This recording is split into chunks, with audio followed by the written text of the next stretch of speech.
Prosseguindo no estudo da apologética cristã, fazendo defesa da fé, agora vamos falar da lei de Moisés e algumas críticas que se fazem, né, à lei de Moisés.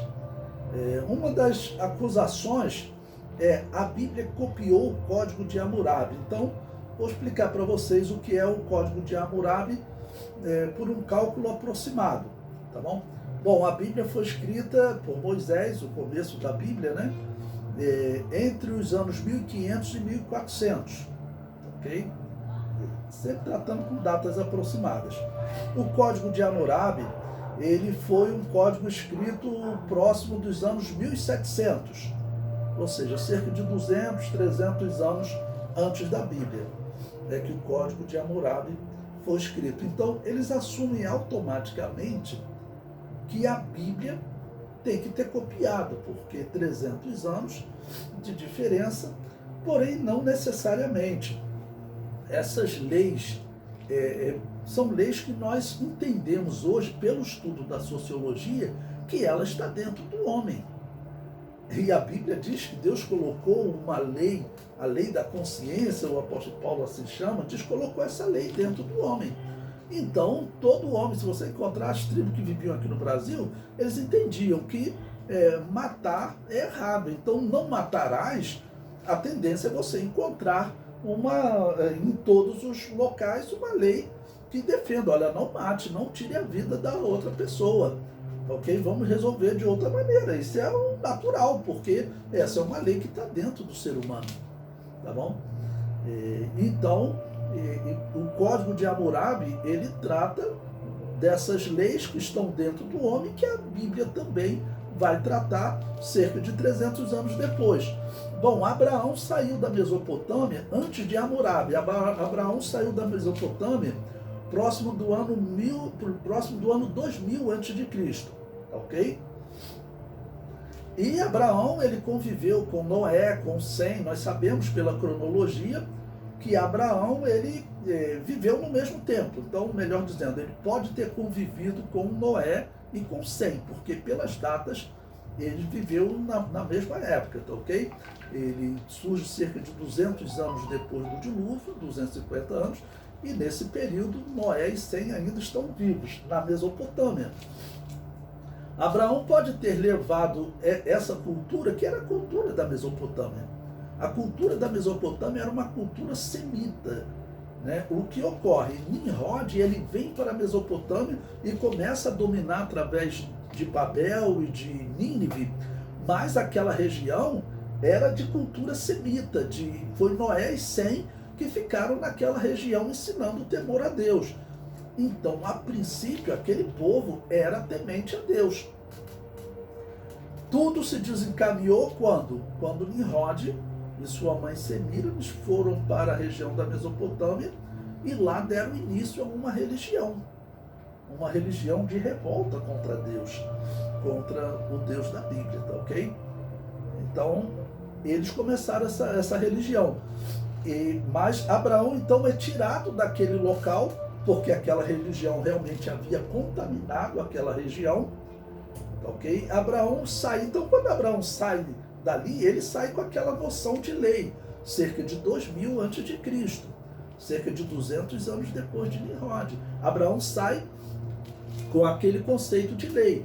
Ele transmite aquilo para os seus filhos. E depois vai chegar até Moisés, e Moisés vai descrever essas leis. Como nós podemos conseguir evidências de que Noé já ensinava uma lei parecida com a lei de Moisés? Quando Noé vai entrar na arca, Deus dá ordem para ele separar animais limpos dos animais imundos. Olha, então, a noção de sacrifício e a noção de animais limpos e animais imundos não nasce com Moisés. Moisés descreve, mas aquela cultura, ela vinha com os semitas, ela vinha com Noé e com Sem, que ficaram, repito, habitando na Mesopotâmia. Mesmo a religião de Nimrod tendo dominado, aconteceu um juízo de Deus, tá ok? E pelo menos uma parte se livrou daquele mal, mas infelizmente a história mostra que aquela religião continuou. Eusébio de Cesareia,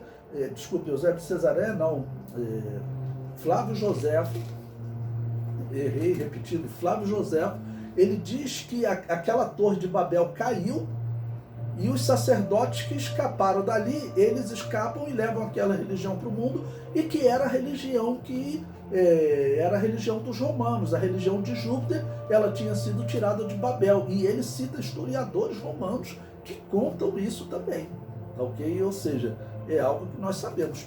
Segundo a história do mundo antigo, foi aquela religião, que ela não morreu totalmente. Mesmo havendo a confusão das línguas, ela não morreu totalmente. Aquela religião, de alguma maneira, ela permaneceu no mundo. Ok? Ela permaneceu no mundo. Bom, então, não significa que Moisés copiou, mesmo ele tendo vivido depois. Como eu disse, Abraão, ele viveu antes de Hammurabi, viveu 300 anos antes de Hammurabi, e ele pode ter levado essa cultura para os seus filhos que mantiveram no Egito e que chegou até Moisés. Bom, a defesa, eu comento aí. Leis semelhantes aparecem em várias partes do mundo. Antes da lei do rei Hammurabi, surgiram outros códigos de lei.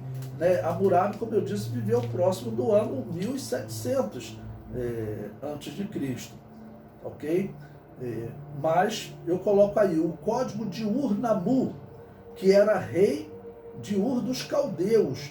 Ou seja, esse homem que era rei da mesma cidade de onde Abraão saiu, que era uma cidade de destaque na Mesopotâmia, como eu disse, era uma cidade que ela não era o centro religioso, mas infelizmente a história diz também que eles tinham um templo, porque aquilo movia com a economia, ok? E sempre onde havia templo havia um enriquecimento, ok? Usado ali pelo paganismo, ok? Então, o código de Ur-Nammu, que era rei de Ur dos Caldeus, cerca, de 2113 a.C., como eu disse para vocês. Abraão saiu da Mesopotâmia próximo do ano 2000, cerca de 100 anos depois de Ur-Nammu. Ou seja, então o certo seria dizer que Abraão copiou de Ur-Nammu. Mas, como eu disse, os códigos de leis de proteção à vida, de não atacar a tribo do outro, de não tirar a vida, gente, isso a sociologia comprova hoje. Não é que um tenha aprendido de outro, isso está no ser humano. Ok? Então é uma acusação que não faz sentido. O comentário prossegue. O código de Enuma, cerca de 1930 a.C. Esse já é depois de Abraão ter saído da Mesopotâmia, datas aproximadas, mas falando 70 anos depois de Abraão sair da Mesopotâmia. E o código de Lipit-Star, de Izim, cerca de 1870 a.C., ok? Já próximo do código de Hammurabi. O comentário prossegue. O código de Hammurabi foi produzido cerca de 500 anos após o dilúvio. E o fato de ter aparecido diversas leis semelhantes decorre do fato de todos terem herdado conhecimento de uma mesma família, Noé. Ok? Noé, e aí vamos dizer, dos seus 3 filhos, Jafé vai levar uma lei para a Europa, ok? Onde vão estar os ingleses, também essa região, para a região da China, é considerado a Rússia, onde os filhos de Jafé foram habitar, é considerada essa região. Eles, claro, eles vão levar uma lei que, por exemplo, só o rei pode tirar a vida, outros vão dizer que só os deuses podem tirar a vida. Os bárbaros, eles diziam que só os deuses poderiam, ou então uma pessoa que se oferecesse para os deuses. Havia sacrifício humano, mas a pessoa tinha que se oferecer. Eu quero me sacrificar para que as divindades abençoem a terra. Era essa heresia, ok? Mas, em geral, tirar a vida do outro, havia um padrão, havia uns loucos, mas havia um padrão de respeito à vida do outro.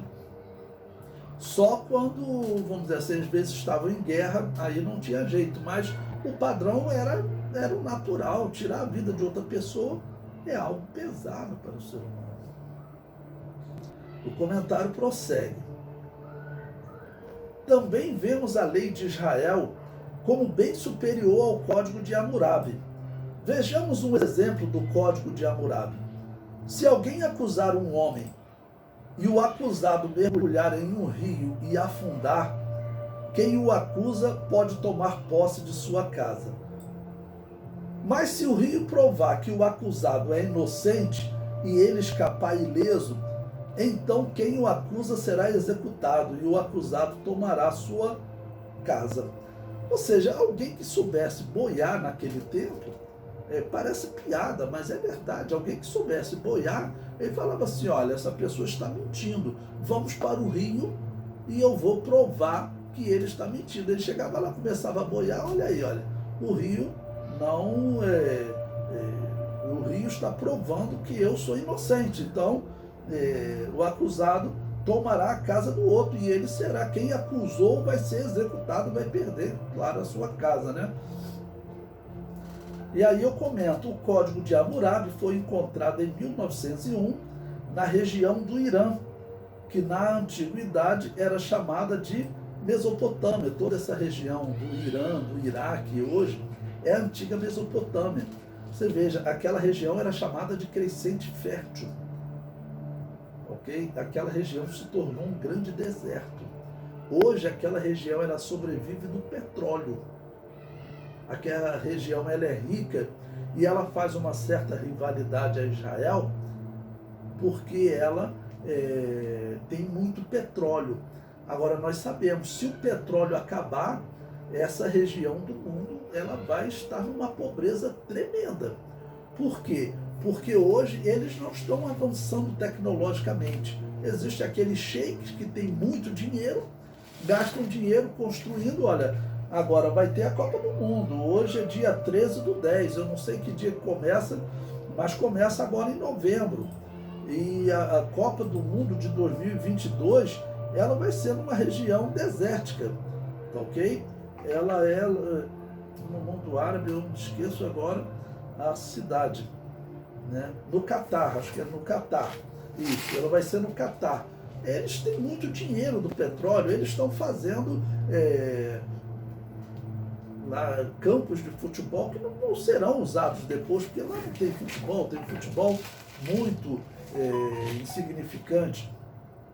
Mas eles têm dinheiro para gastar, eles estão gastando nessa Copa do Mundo. Okay? Estão gastando, fazendo aqueles estádios no deserto e com uma tecnologia especial, vai ser visto como um grande show.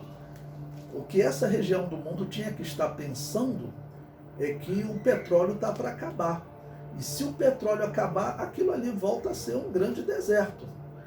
Eles não vão ter como pagar o mundo para a mão de obra que hoje eles têm lá, pessoas trabalhando para aqueles ricos, né? Fazem ilhas artificiais, tem turismo.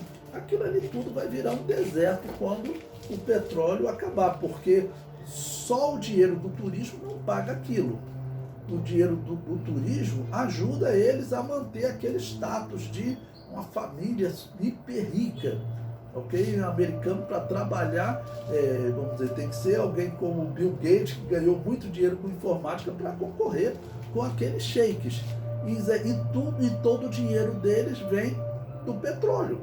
Ok? Tem times do mundo como o PSG, onde joga o Neymar, o Messi, o dinheiro que é colocado lá é dinheiro do petróleo. Se o petróleo acabar amanhã, o que esses homens estão construindo? Então eles eram para estar avançando tecnologicamente como um local, preparando o local para as pessoas poderem cultivar, mudar aquele solo, recuperar aquele solo. Israel está fazendo isso. Hoje Israel consegue cultivar no deserto. Então Israel está trabalhando para recuperar aquele solo, uma tecnologia avançada. No mundo árabe, eles não têm uma tecnologia avançada, não estão preocupados com isso. Se acabar o petróleo, se a nossa geração vê o petróleo acabar, como alguns diziam que não passaria dos anos 1930, que nos anos 1930 teria uma crise tremenda de petróleo. E eles estão nessa expectativa. Deve ocorrer uma crise tremenda de petróleo, uma crise energética no mundo. Quando ocorrer essa crise energética, a Europa, que hoje ela não tem floresta para queimar, ok? E se aquecer no período do inverno, que o inverno lá é muito rigoroso, o que vai acontecer? Eles estão agora dependendo do gás russo. E se essa crise energética, o gás também terminar, e outros meios que eles utilizam, carvão, se essas fontes de energia realmente se extinguirem ou serem muito reduzidos, como os especialistas estão dizendo, o mundo vai entrar em crise aí no ano 2030. Alguns colocam que acaba no ano 2050. A gente também, para ver quem acerta isso, vai ter que viver para ver, né? Mas essa é uma situação que é verdadeira, ok? Nós acreditamos que isso muito provavelmente tem a ver com a volta de Jesus. O mundo está caminhando para o caos. E a questão energética é uma questão real. O mundo está trabalhando para um caos.